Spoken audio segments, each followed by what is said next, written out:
Voilà. 48 heures données à Kamere de retourner au pays. Fati à côté dossier ya Mutamba.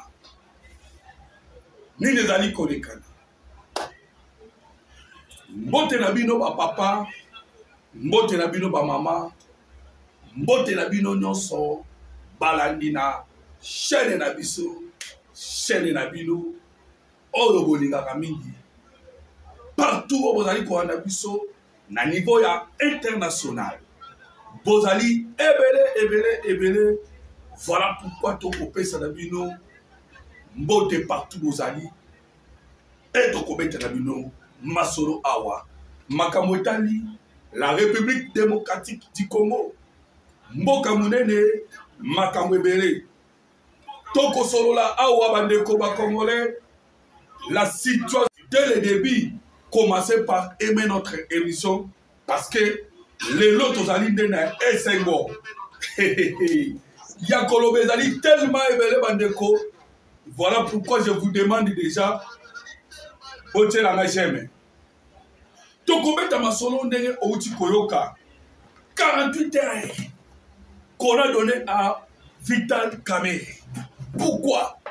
Qu'est-ce que Vital Kamerhe est allé faire en Afrique du Sud? Toko solo là parce que bandeko boyebi ke en Afrique du Sud a toko beta la bilo masolo tabumbeki ako organiser complot contre la République démocratique du Congo a bengisi ba condamné. Pourquoi? Vous savez que a organisé bilo kowana 2 jours ou toloba 48 heures avant rencontre, il y a Donald Trump avec le président de la République, Félix Antoine Tshisekedi Tshilombo et Paul Kagame. Tokobeta masolo, awa okoyoka, le 3 objectifs poursuivis par cette réunion, il y a complot et kolekana na Afrique du Sud. Tokobeta masolo bandeko ba Congolais. Tokobeta lisusu masolo awa na kati ya émission bandeko ba Congolais na dossier ya Constant Mutamba. Bandeko ba Congolais awa tokoloba na conditionnel, j'aimerais être précis, na conditionnel dossier oyo elingi koma ekende na Conseil d'État. Tokobeta masolo, pourquoi nous vous disons? Parce que awa na lobi mokozamboka koti makambo yango okoyoka wa na kati ya émission. Radio d'urgence en Afrique du Sud wa tokoloba bata bombeki. Mais na niveau ya Rwanda réunion d'urgence et Koti. Mais cette fois-ci révélé par les États-Unis d'Amérique, bandeko ba Congolais ainsi dénoncé par une lettre écrite par la communauté Banyamulenge. Bandeko ba Congolais okoyoka wa na kati ya émission le plan préparé par Paul Kagame voué à l'échec.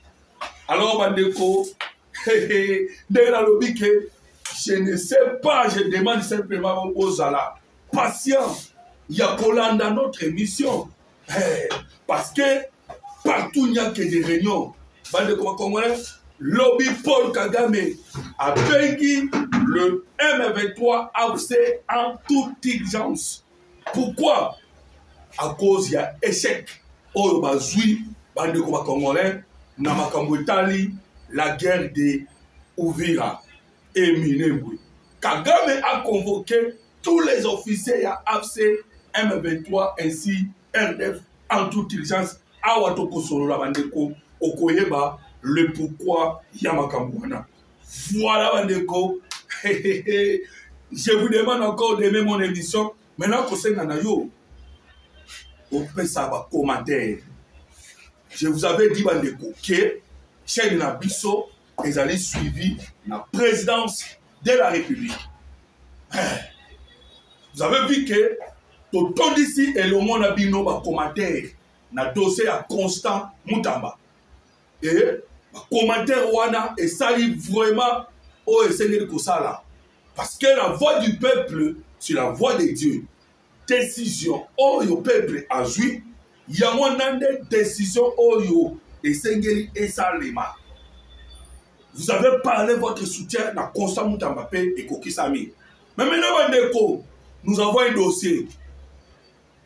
Donc, au sein de la Congolais, la volonté au bâti pour que Constant Mutamba soit acquitté, pour que dossier Constant Mutamba soit abandonné, nous vous demandons encore de faire la même pression pour que Vital Kamerhe Alongwa comme étant le président de l'Assemblée nationale. Nous demandons sa destitution.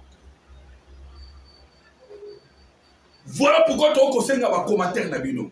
Commencez déjà à commenter. Ndekomo kwa yebisinga me, ndekomo loto, yo koloba boye. Banda bobanda koloba pona Vital Kamerhe. Action il bossi bomoni, réaction il bossi bomoni. Bande koma congolais. C'est parce qu'à un moment il y a eu des négligences. Je vous dis que dans le dossier Constant Mutamba, rebondissement vraiment Salamaki n'a pas travaillé congolais. Rebondissement, comment on appelle en Vital Kamerhe. Pourquoi Vital Kamerhe se retrouve en Afrique du Sud?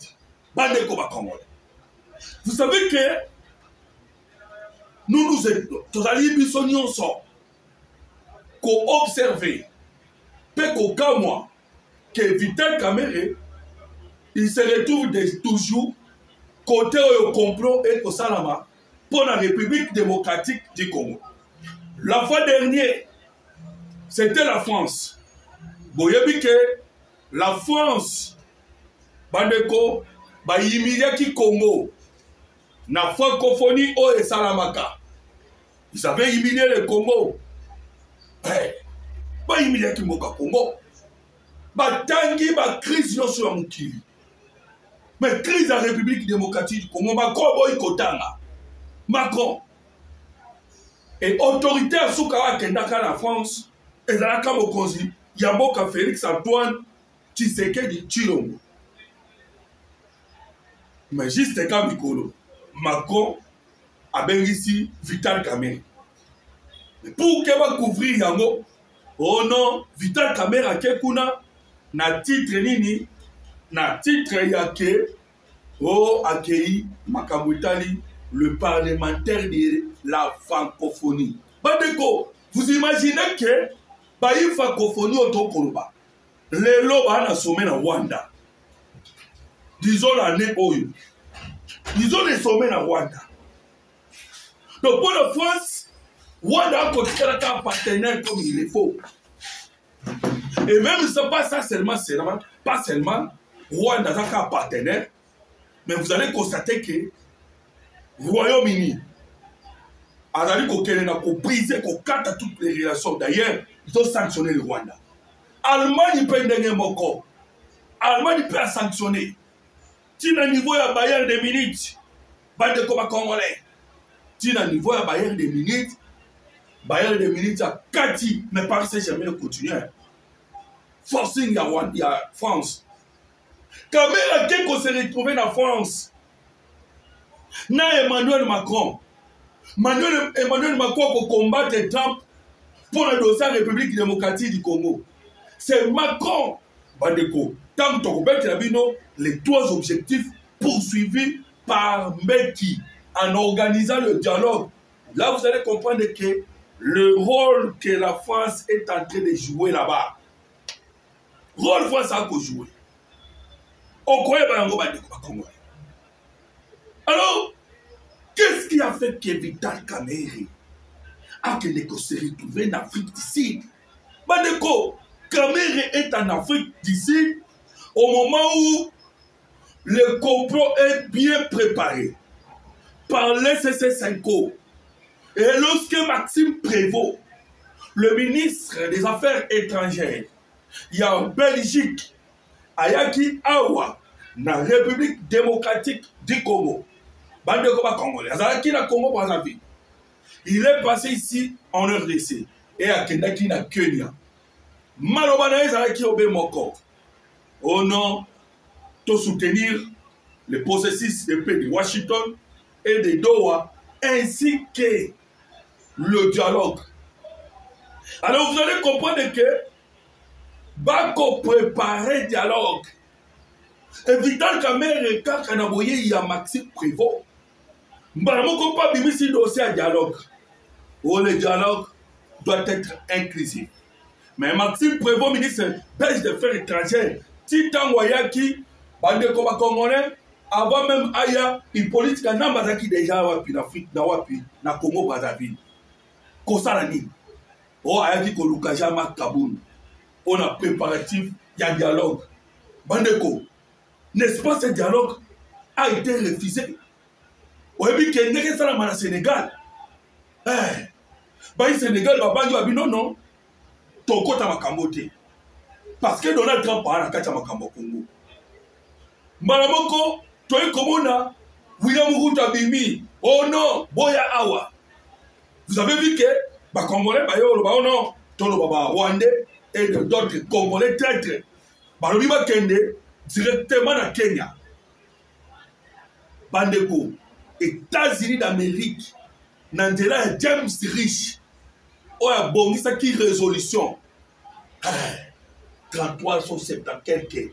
Cette résolution avait pour but, Bandeko Congolais, pour résilier toutes les relations des États-Unis d'Amérique avec le Kenya. Ça, c'était maintenant James Rich, proche de Donald Trump, qui a initié la résolution pour amener un congrès. Voilà pourquoi Kenya, j'ai qui réponse. Le Kenya a été sévèrement réprimé par les États-Unis d'Amérique. Pour le quoi, c'est Kenya Longwa. Et aujourd'hui, maintenant, c'est l'Afrique du Sud. Et là, Nassima, c'est la France. Et vous savez pourquoi, Bandeko? Parce que Vital Kamera a un dialogue inclusif. Il veut du dialogue inclusif pour son positionnement. Il veut de cela. Parce que, Ndegeto Koloba, en Afrique du Sud, à Kolobanini, oh non, aïe Makambu familial. Makambu familial. À 3 jours ou 4 jours, il y a une réunion avec M. Lokola Mbeki. Mbeki qui est en colère. Bandeko Congolais. Je crois que Kamere peut à perdre. Je vous dis que Kamere peut à perdre. Bakare Mini. Parce qu'il y a des choses en silence. Réunion commune en Afrique du Sud. Et la réunion, il y a ba auto bengaka.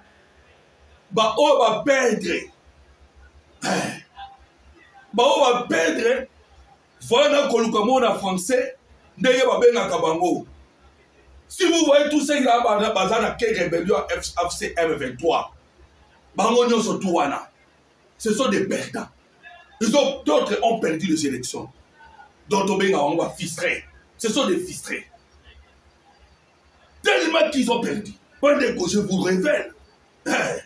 Nakoki mambangu pona ya kobetelo lisolo ya dossier à Costa Mutamba. Bandeko Oyoka nini ekomi sikoyo aujourd'hui na dossier à Costa Mutamba. Nakoki mambangu pe na ya koyebisa yo réunion oyo d'urgence Paul Kagame abengi en toute urgence. Bandeko ba Congolais mais révélé par les Américains. Et la colère de Paul Kagame, le trouble Kagame inconsolable. Na dossier nini, na dossier à Minembwe ainsi que Uvira. Le plan Benaye a échoué complètement. Na kopotambangu. Mais yokana nous, na silisa kotalisa yo, bakambo ezali kolekana na Afrique du Sud. Afrique du Sud a perdre bandeko. De tout à perdre. Vous savez à perdre nini sous. Déjà premier lot, il y a pas minéré. Minéré congolais. Vous savez que Jeff Bezos, le milliardaire américain, ainsi que Bill Gates basangana bazwa oyo tobengaka cobalt metal oyo remplacer CMOC bandeko wana mpona makambo etali le lithium mpo babanda fabrication ya babatterie électrique bakende na concurrence avec la Chine. Yawa tokoloba le minerai congolais eyebima lisusu na Durban te na Afrique du Sud mais ekomi kokatisa na nzela ya nini na nzela ya lobito premier lot déjà bandi. Vous comprenez déjà que l'Afrique du Sud est écartée na kati ya baje. Non simplement l'Afrique du Sud, ezala Namibie, ezala Zimbabwe, bango tout bazalaki na ba carré minier, ils sont en colère. Mokozamboka Félix Antoine Tshisekedi Tshilombo les a encore frappé dire la RDC a frappé Kibango. Oui, bien frappé Bango Ndeni Bandeko ba Congolais. Paye le prix de contribution. Tozali souko contribuer na SADC. Parce que SADC est comme une poche. Yanani, il y a Emmanuel Macron. Prix de contribution. Voilà même Mokozamboka boyaki kokende makamwana. Parce que Bango balingaki ke donc basalaki oya Bango bloc avec SADC EAC. Au moins mi kolona so tu koleka non. William Ruto akobaika na déclaration moko. EAC SADC parce que basalaki bloc pour maintenir le Congo toujours à genoux. Mais Donald Trump a comme Mélissa Bango pema bandeko Congolais. Alors, Mbeki bengi réunion. Le moment Mbeki a kobenga réunion, Cameroun en Afrique du Sud. Bandeko, ministre affaires, ministre porte-parole, il y a gouvernement, ministre de l'information, Patrick Mouyaya. Aouti Kopesa ultimatum. Alobi, toutes les autorités congolaises, ainsi que toutes les institutions, personne ne doit participer dans la réunion où il kolekana na niveau ya Afrique du Sud. Voilà la décision qui vient de tomber. Et au moment où on va comprendre ça, le gouvernement congolais a dit que Vital Kamerhe est en Afrique du Sud.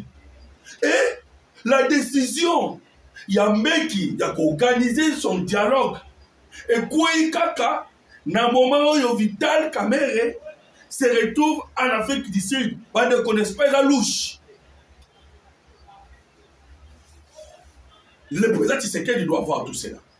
Voilà pourquoi je reviens encore pour vous demander de commenter, de demander la destitution de Vital Kamerhe. Il était en France, il est maintenant en Afrique du Sud. Il y avait le plan qui s'est préparé en France. Parce que même Kabila, Franck Djongo, tout, Bazakuna. C'est pas Belgique, France, en train de préparer, de faire des complots contre la République. Et aujourd'hui, lui, il se retrouve encore en Afrique du Sud. Bandeko, j'attends vos commentaires. Nous voulons la destitution de Vital Kamerhe. Et nous soutenons Constant Mutamba. Bandeko, même la situation, il y a trouble au Congo dans les lois. Namakabotali Constant Mutamba. D'abord, c'est Kamerhe. Et nos députés, à cause de la jalousie à un jeune garçon, un jeune homme, Bayeba Kumba Mina Moupepe.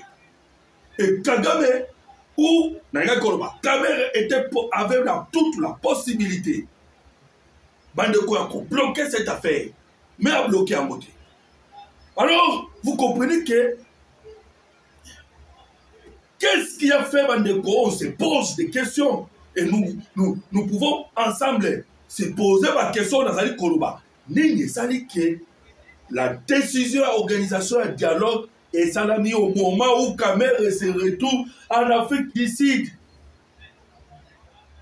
Oh non, Ngaï, Naïki Pona Makamba, famille Nangaï, ma famille Bazali Awa, Bandeko Congolais, il est temps d'agir. Vous savez que les têtes ont commis Makamba, Mabena Mboka Oyo, de Tchouéoué, et tous les autres Bandeko, Bayaf. Bandeko, vous voyez que vivre avec des traîtres, bokokuta na kaka na ba dégâts tala ba dégâts esalami na niveau ya Goma ainsi que Bukavu. Les vies à Congolais qui fauchaient. Et vous voyez maintenant, lui en tant que président, il y a Assemblée nationale, le colon il y a perchoir. À quoi ça déjà ma ville, Namarubanaï, au Katane quoi déjà. Avant même que l'homme 23 arrive, lui il annonce déjà. Au Ekoué. Et vous allez voir même l'armée congolaise s'opposer. Dit non, non, non. Ekoué, même personne ne nous touche. Il vient là-bas parce que Makamwa Kolekana, Tanganyika est allé non loin dans Ouvira, où tu as Fizi. Et l'objectif de la M23 est allé atteindre Tanganyika et AFC, Kalemi. Et vous allez voir déjà, Vital Kamel Kolombo, 318 personnes. 318 personnes. Au Bakoufi déjà. 318 imaginaires. Tu le lot, acte de décès na bango, totikala comme on a dit. Alors vous comprenez que le Messie, il ne travaille pas pour la République. Il travaille contre la République. Alors Bandeko, je vous demande encore de commenter et d'aimer l'émission. Alors, les trois objectifs pour que Naye Bissameno Sikoyo, ba réunion au Salami. Tout, dans minute, vous avez révélé. Vous avez pas sur Batamate. Déjà, c'est officiel. Les services de renseignement américains et qu'on travaille avec le service de renseignement congolais. C'est clair, madame. Même quand je vais, il y a russe et qu'on travaille avec la République démocratique du Congo. Bloc Oyo Basali Bandeko au niveau Afrique du Sud. Ils ont un objectif va s'opposer à la décision de son cours. Parce que la haute cour militaire est condamnée qui est en Nanga, mais pas en et condamnée qui est politique en Nanga, mais pas en politique en Nanga. Il y a même un procès pour Moïse Katumbi. Parce que le dossier à Moulon de Katumbi dans le 600 à côté. On va qu'il y a Kima. Mais vous allez voir que Bango Bazawana, Babel ici Bango. Après la présence, il y a SSC5O. Bandeko, les SSC5O. Je ne sais pas, pourquoi. Est-ce que notre pays est un pays laïque ou pas? Maintenant, l'objectif est d'aller blanchir Batouana.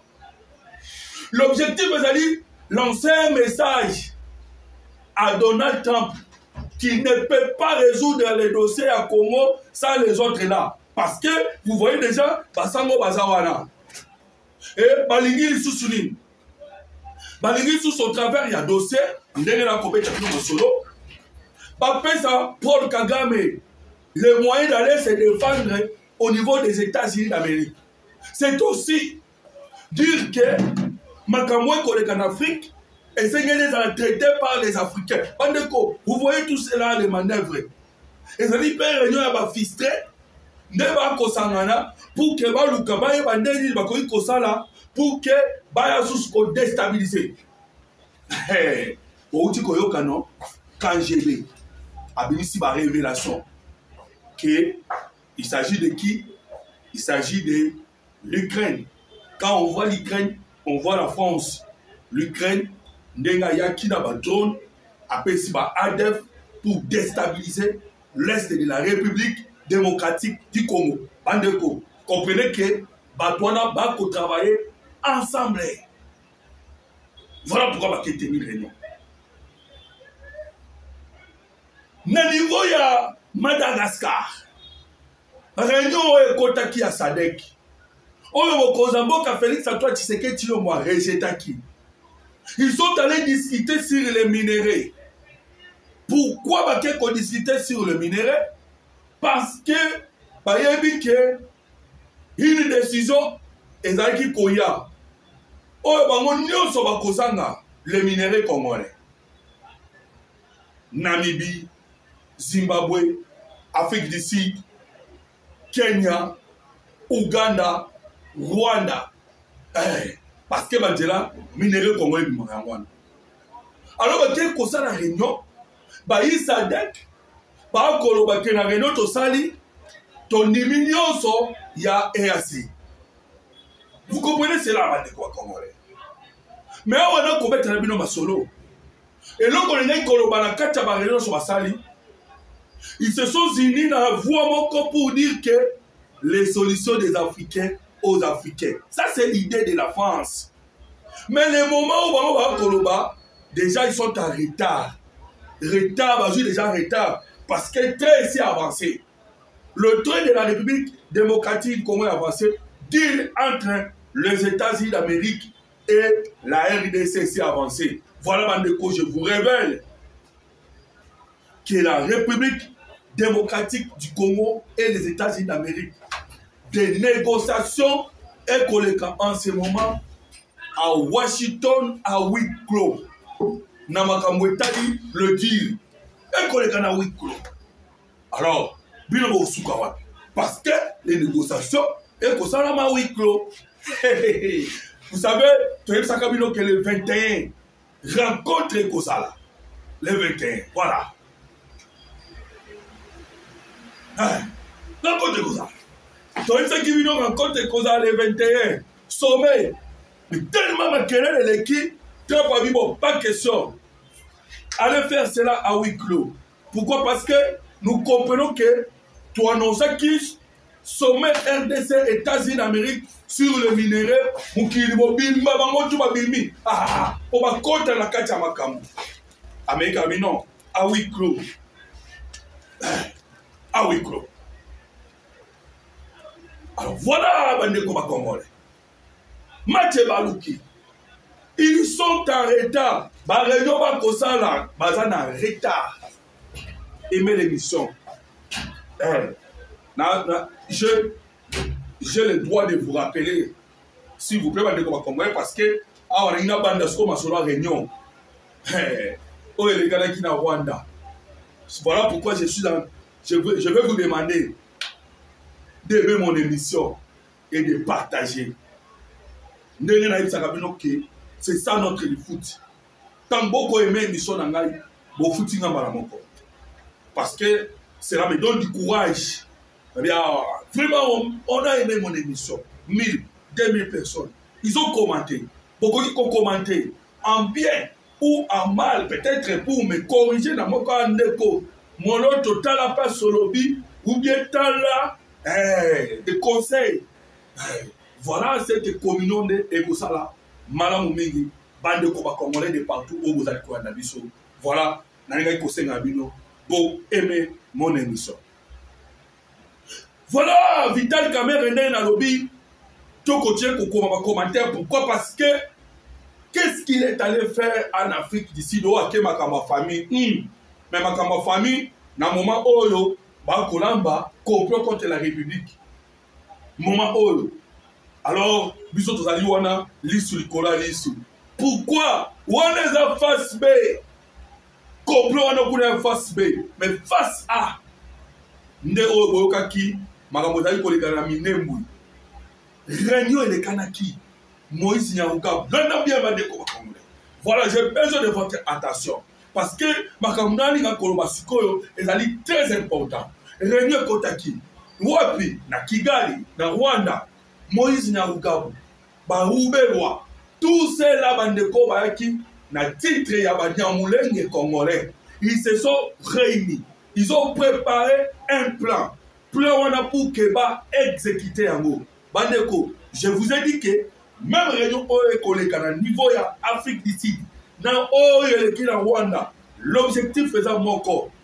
Le Rwanda ne doit pas signer l'accord de Washington et la RDC ne doit pas signer l'accord Oto-Kobega deal entre les États-Unis d'Amérique et la RDC au terme minéré. Pourquoi? Parce que survie à Rwanda Gozalake. Alors, réunion Rwanda Kotaki. Qu'est-ce qu'ils étaient en train de préparer? Bande Koba Congolais.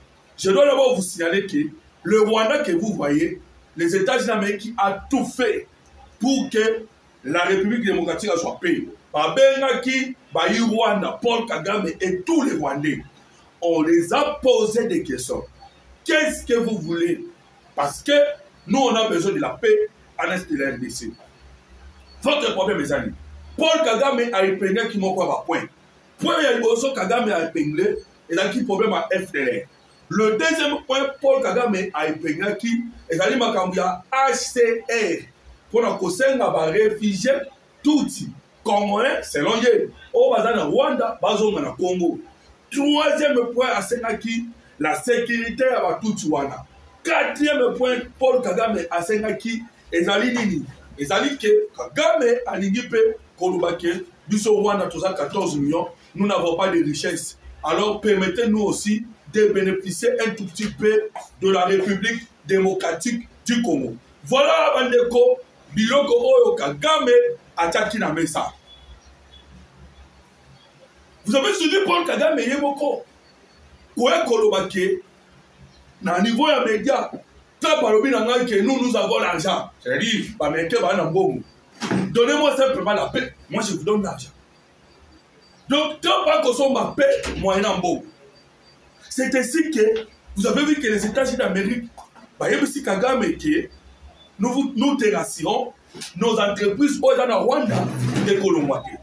Nous terrassirons comme au Tonga qui va pour les réfugiés ou de Grande-Bretagne, en Rwanda. Biso to continue de réfugier. Bande kolobi awa ba réfugié bayaki. Bayemi si sous Kagame que nous allons mettre nos satellites d'observation pour que les FDLR bazonga sous-souté. Bayemi si sous Paul Kagame bande ko ba Congolais que ils ont toute cette possibilité pour que le Rwanda soit sécurisé. Alors Rwanda permettre Baye koloba ya suka bandeko na Paul Kagame ke bako rassurer les réfugiés wana o bazakuna o ya leli bazonga. Voilà pourquoi bandeko deux réunions Salamaki Nakra réunion Salamaki entre Nakra et Salamaki entre la RDC et le Rwanda au Kaki maître Chabani notre ministre de l'Intérieur Azaki Nakra ainsi que représentant Rwanda pour le dossier nini ya ba réfugiés.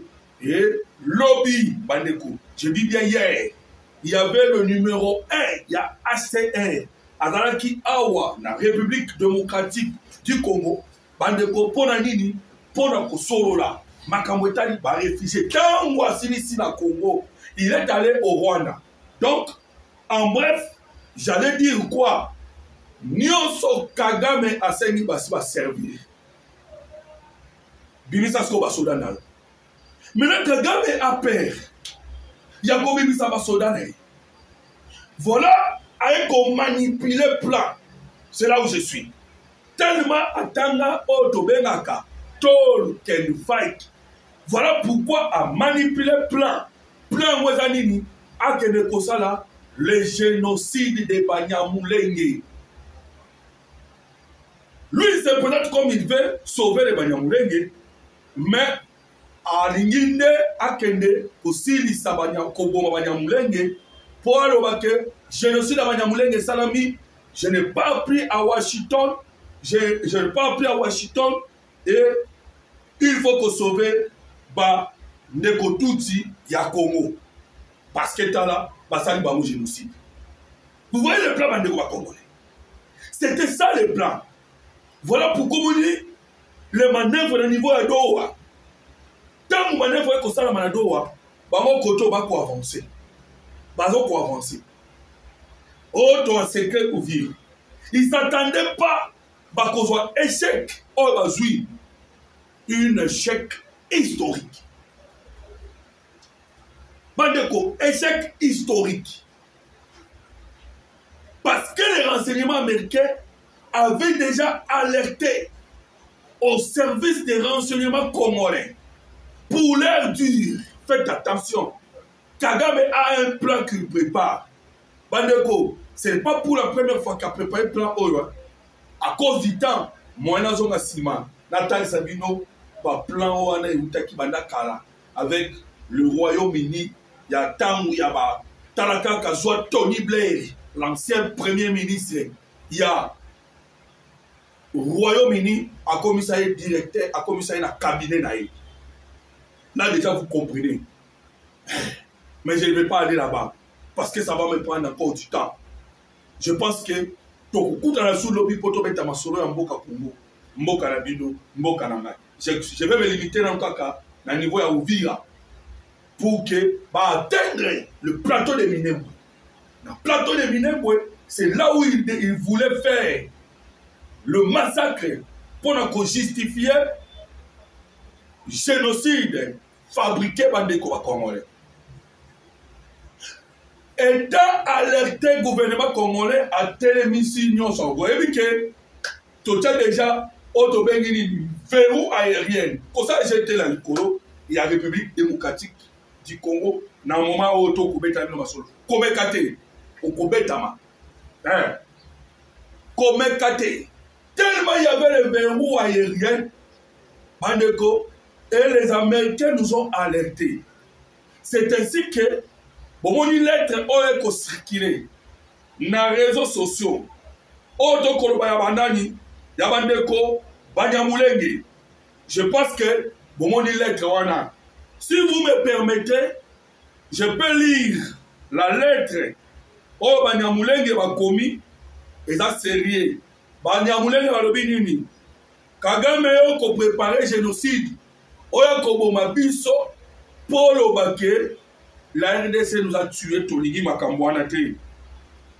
Alors, Bandeko, je ne sais pas ce qui n'a pas toute rapidité à Kobimisa Mukanda Wana pour que Natangera, Bandeko Bakongolais, Boyoka, dénonciation.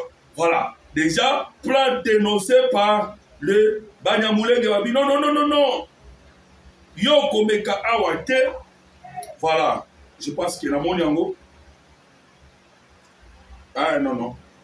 S'il vous plaît, Bandeko Congolais, je suis toujours en train de chercher la lettre. Voilà. Non, non. Alors, Bandeko Banyamulenge, na omona mukanda. Na tangela yo, omona ke, mboka Congo lelo baje za susute. Baje sili. Bakoui baye pour un secret Uvira. Un secret peut Uvira, selon eux. Un secret Uvira. Kagame faisait Otobengi la course à la montre. Vous voyez que tant ou Trump a commencé dans le pouvoir le 20 janvier, Kagame a dit Trump payé. À ça la course à la montre. Bandeko, pour que Akendeko soit directement la vie de Goma et Bukavu pour Amatissa, le rapport de force naïe. Naïe, na okobeta masolo, na okolukape Mukanda. Voilà. Mukanda est mon ami. Nathan Kali Kolo, vous me permettez parce que, que Yoka, l'Union internationale de Banyamulenge alerte. Comment il est? Baketika na Massad Boulos. Alerte. Son Excellence Massad Boulos, conseiller principal du président Donald Trump, sur un plan de massacre orchestré dans les hauts plateaux d'Uvira, sud Kivu. Alors la lettre est Zawana et comment mina mukolo bache août 2025 à son Excellence Massad Boulos. Voilà. L'objectif de la lettre est sur le plan des massacres de Banyamulenge par les Rwanda. Et ils allaient signer dans Mokoloya le 27 août 2025. Voilà. Je n'ai pas les moyens autant en mon sang. Parce que j'ai encore d'autres choses à vous dire, Bandeko Congolais. Voilà pourquoi là, conseil dans la vie, non, vous aimez encore notre émission. Ah! Ndeko réalisateur à l'obio, on a traîné une minute. Alors que Makambo Koloba est belé. Je n'ai même pas pu lire la lettre de Banyamulenge. Plein au basala qui Bandeko Congolais. Dis-moi, je vais finir. Moi, il y a que ça autrement exaté. Parce qu'il me dit que je dois arrêter. Suite, il y a tant de coquilles. Mais lettre de l'obio boye. Banyamulenge balobi. Plein ya génocide bon nga bosa na biso to kufa pona guerre ya Rwanda pas question. Mon numéro de téléphone c'est plus 243 89 40, 330. Je peux aussi vous donner la lettre Yomoko Tanga. Bandeko, Kagame Bayobi ba en secret.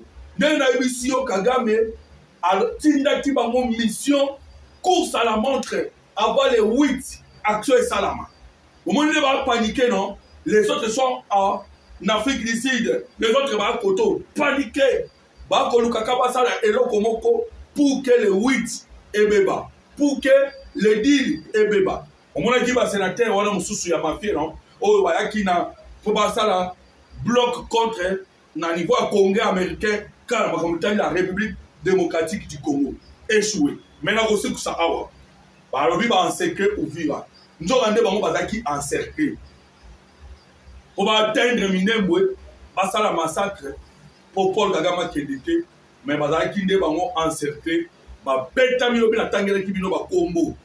Voilà, ba betamaki en désordre nde place bayaki kosuka. Matondo mingi na bino bandeko parce que choix ezati. Restez toujours fidèles à la chaîne Nabiso pour que tu mettes la la République démocratique du Congo. Parce que ça fait, mais si nous vous connaissez bien que ici on vous parle que Makamotali, la République démocratique du Congo et des analyses on a la situation sécuritaire Yamboka Congo, Mboka Nabino, Mboka Nabiso. Que Dieu vous bénisse partout que vous êtes. Aimez mon émission et partagez.